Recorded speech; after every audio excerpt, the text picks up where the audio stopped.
Hello everyone and welcome back to another video. In today's video we're going to be going over what I think the collabs will be for next year. Because of course we will still be seeing collabs, even though the main story has technically ended. We will see collabs next year.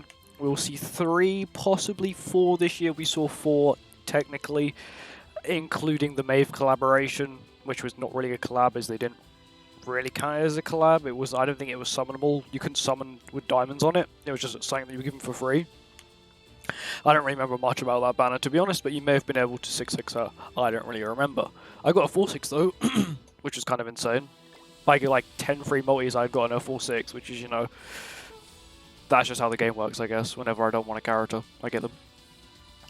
But we're going to go over what collabs we could see next year, of course, with my reasoning why, and stuff like that. So first, for around the March, April time, or end of April, really, I do think we could possibly see Shield Hero coming back, because of course, as we're speaking, they are currently having, well, they're near the end of the 3rd season, so it would make sense if they were to put out another collaboration, they've got more characters to add. And if they were to add characters, they would probably end up adding Ren, who is this guy here, who is the sword hero, who, I'm not going to, spoiler alert, in Season 3 he becomes a lot closer to Naofumi, and he's actually a nice guy, so, you know, he'd also be pretty cool. It'd be a DPS, he'd actually be based off attack, which would be nice. And the other one is Nadia, who is like the main female character you see in like the first few episodes. She's basically a fighter. She's a demi-human like Raftalia. Raftalia used to know her, so that sort of stuff there. Other ones I think we could see, I reckon we'll see Stranger Things, but I think it's going to be like what happened when it initially dropped, is it'll be like a collab. And then 2 weeks later, another collab. But here's 300 diamonds for sorry for putting 2 collabs together. We only did Stranger Things because we're forced to by Netflix. That's what I think it's going to be, something like that. I don't think they would give an entire collaboration slot to Stranger Things, because A, it doesn't deserve it, because the character's horrendous and the show doesn't really work. The characters don't really work. The characters are all basically modified but 2. You know, Jim and 11 are the only real 2 that are from the show. The others have just been given random weapons from Merlin, and wow, they can now magically use magic. Waste of time, in my opinion. So I think they could do what they did when they first released, which is just throw them to the side. Yeah, collaboration's back. Give them a few relics. Don't really care. We're not going to buff their stats. We're just going to leave them as they are. Because if they're not going to buff ReZero, they're not going to buff Stranger Things. Because they both came out at the same time. So that's just how it works, unfortunately. But I do hope that they just bring it back and rerun it, so that means they can say, it's been rerun, we don't really care anymore. Or they might not bring it back at all, they might not care, and I don't blame them, really. The collaboration was dead on launch. Like, 2 of the characters were maybe usable at max. Where if you compare that to ReZero, 3 of them were easily usable at launch. And with Stranger Things, 1 was good for a meme, which was Jim, 11 was mediocre at best on launch. And to be honest, nowadays, none of the characters are really good, apart from Jim for a meme, but that's it.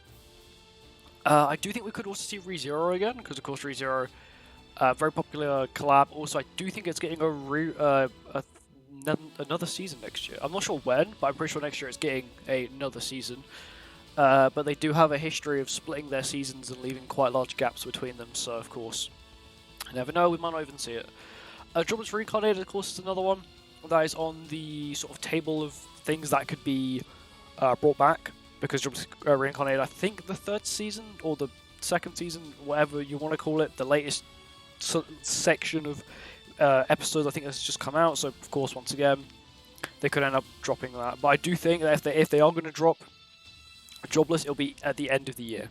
I would also like to see a new collaboration at some point, maybe around August time, because August is normally like a rerun season, apart from when AOT first dropped.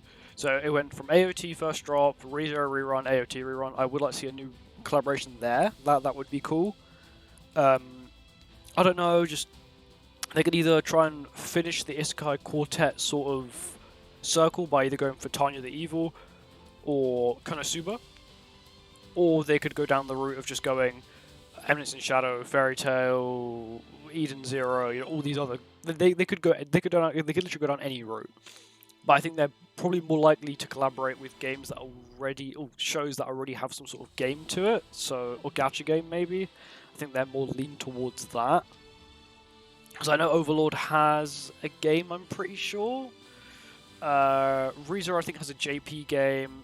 Don't think AOT does.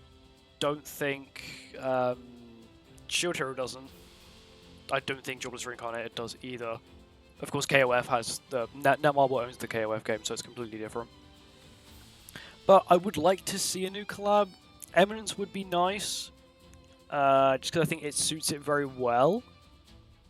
But of course, you know, we can't pick, and that's just how it's going to be. We might just get some random collaboration that we don't care about, or we might get a half-decent one. Like Overlord, very good collaboration. If they move down that route with all collaborations going forward, we won't have a failure of a collaboration, unless the IP stinks. Then it turns into a Jobless Reincarnated, where the IP stinks, but the characters aren't too bad. That's just how it works. Of course, it's just my opinion. But for today's video, for Shield Hero and ReZero, I went, because of course I spoke about how they could add LR characters. I thought I would do sort of concepts for these two here. We'll do Rem first. So for Rem, her first skill, which is called Crushing Strike, I think it's called. Let's just load in here. Here it is, Crushing Strike. I thought what they could do instead is go just change the ability to ability which I've made called Strike. I know, very creative. Crushing Strike, just call the ability Strike. I can't think of anything. Which is basically Amplify, but it works for everything, which is like any effect on the character, whether it be a blue buff, a grey buff, a red debuff, a grey debuff, any sort of thing would increase her damage dealt. Of course, the actual multiply would increase as well, but not too much, because Amplify is actually a very powerful skill, or Crush in this case would be a very powerful skill. And of course, when it comes to LRs, they do buff substats, main stats, so of course the multiply can't go too high. And then I just said give this Pierce. That's it, just same actually maybe increase the multiply by like 10%, but just give this Pierce. Because the effect isn't too bad. It does block the ultimate move effects as well, which is nice. And at level 3, it actually lowers damage dealt by quite a bit. I just do believe that it could definitely, her set could definitely be improved. She has the ability to do lots of damage, I just think that she needs a more easier way to do so. And for her ultimate, I just give it Sever. Make it a 700% multiplier at 6/6, and just give it Sever. Because this does struggle to crit. Of course, it's not going to struggle to crit here because, well, this training bot has like no crit resistance. So she's just going to shatter her helmet. And bonk. For LR outfit, I really don't have a clue. Maybe go for like a dress down, like day off style. Like Rem, maybe, I don't know, just give her like a normal like going out outfit. Like sort of what they did with like the school set on Drops Reincarnated, apart from they just do like a dress down sort of one. I do think that wouldn't be too bad. For her passive, so her current passive, we'll exit out of this quickly and we'll look at her current passive. Which is for each orb in the hero's old gauge, increase attack related stats by 5% for 3 turns, and then heals. So what I did is for every old gauge in her for every gauge in her bar, she gets 5% all stats, which last until she uses her ultimate. So it's sort of like Liz, apart from now there's a condition. Instead of it being a buff that lasts for 3 turns, it's now a grey buff that lasts until she pops her ult, just to sort of mean she can keep cycling. And when a hero... Oh no, don't, I'm reading a different one. And then when she ults, she loses all of the grey buffs, and then of course it restarts again. I think that would be pretty cool, of course, still keep the healing. I just think Rem has the basic stats, right? Because her relic provides her with the basic stats. That's completely fine, no problem there. Her skills just need a little bit more work. Her substats, yeah, probably need a little bit. Like resistance, maybe. Her crit resistance is actually very good for her time. It's actually extremely high. I just think she needs the crit chance and crit damage increase. She is currently rocking HP Death because someone else has her attack crit down gear. I think it's probably Liz. Not my LL, not like the new Liz, but red hair Liz. The next character was Amelia, because I do believe Amelia was very good when she released, and I definitely think that she could be good now. For freeze, I said the freeze skill completely stay the same, apart from just increase the multiplier by like 10% here, just so it makes it actually look like it does something different. For this skill here, I did at level 2 it seals ults, and then at level 3 it seals ults and buffs as well. So it means like they can't cleanse basically, which would be kind of cool. because it seals their ult and then they can't cleanse it. I think that'd be cool for a gold skill. Sort of like how Millam's level 3 goes to AoE. It's actually Millam actually has a very unique skill now I think about it. Her ultimate, I just did the same as LR Lost Vein, just give her all stats. And of course, the multiplier changes the complete same as Lost Vein as well. Just makes it a little bit easier for them when designing LR characters if they sort of keep LR ultimates the same as other LR ults, if they already have them, the same ult basically.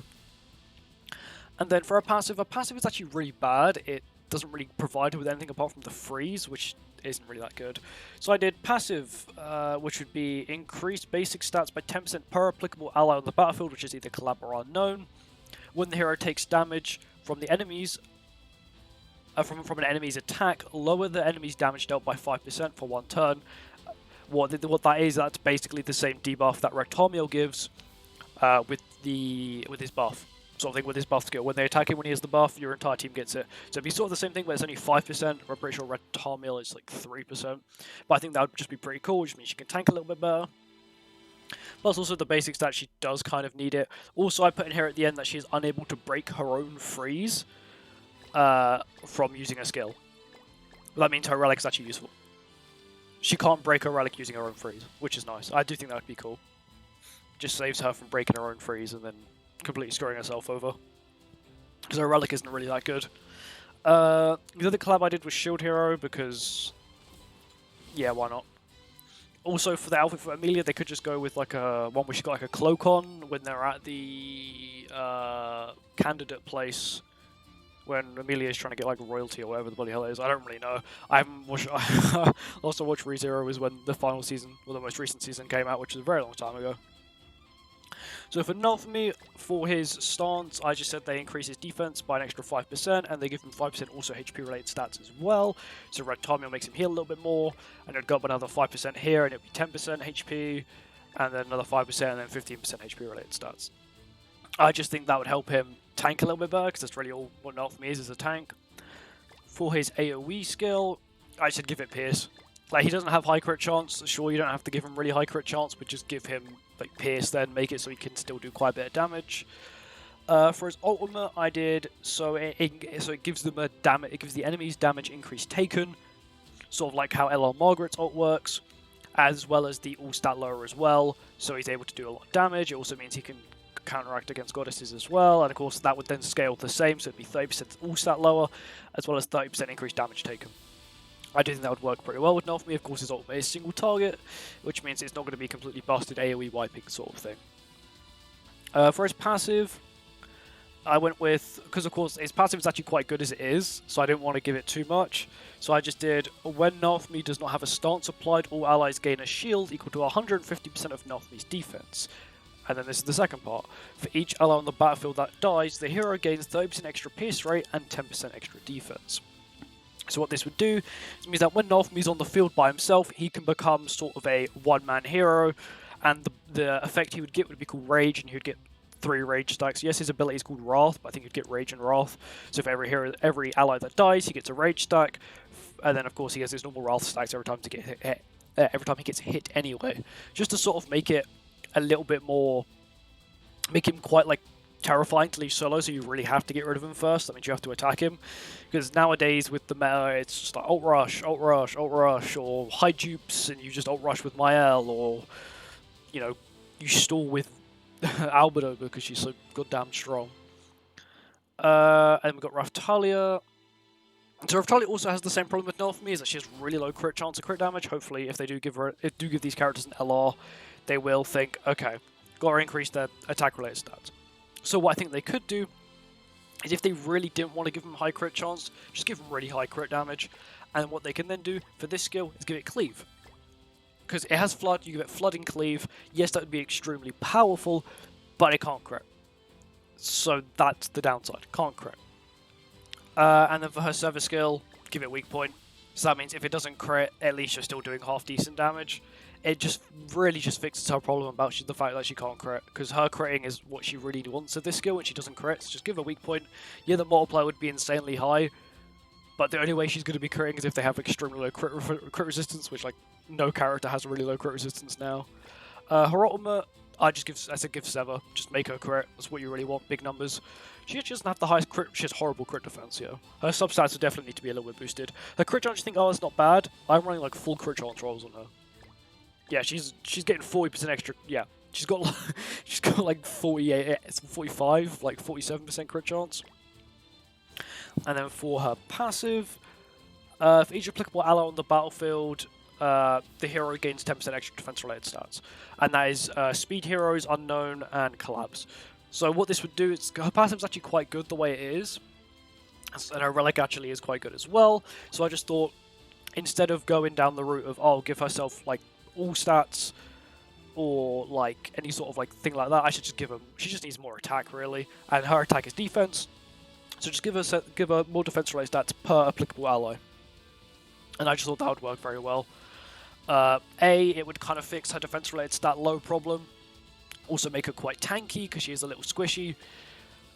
And it would just make her a little bit more terrifying. Like, it just gives it, because she's quite an easy target. She doesn't have much defense. She doesn't really have the best lifesteal. Like, 14% is good. But when you're only putting out like 12k damage, 14% lifesteal, it ain't that much. Just over 1,000. It'll be about 1.1k to 1.5, and it's like not really that big. So I thought, give her defense, make her super tanky, get Naofumi on the team, put another blue character, maybe Blue Roxy, I don't know, whatever, and then just put Mr. No, actually no, they can just, yeah, don't worry. I'm just thinking of teams. Wouldn't work anyway. But I just think some of these characters do need LRs. Of course, when I did my video going over what more LR coins could mean, of course, I would like to see quite a few characters get LRs. I do think ReZero and Shield Hero are the ones that need the LRs the most. Slime, I would like Millum and Betty Morrow to get an LR.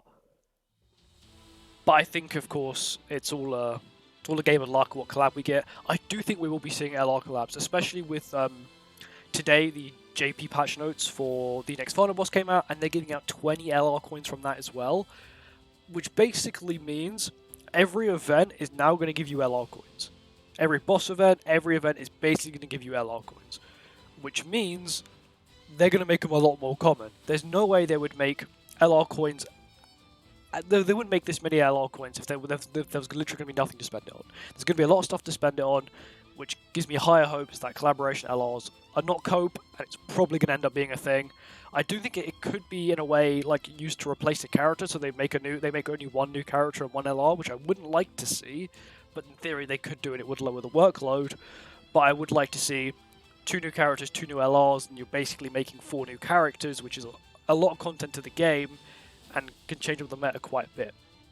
But yeah, thank you for watching, and I'll see you in the next one. Goodbye.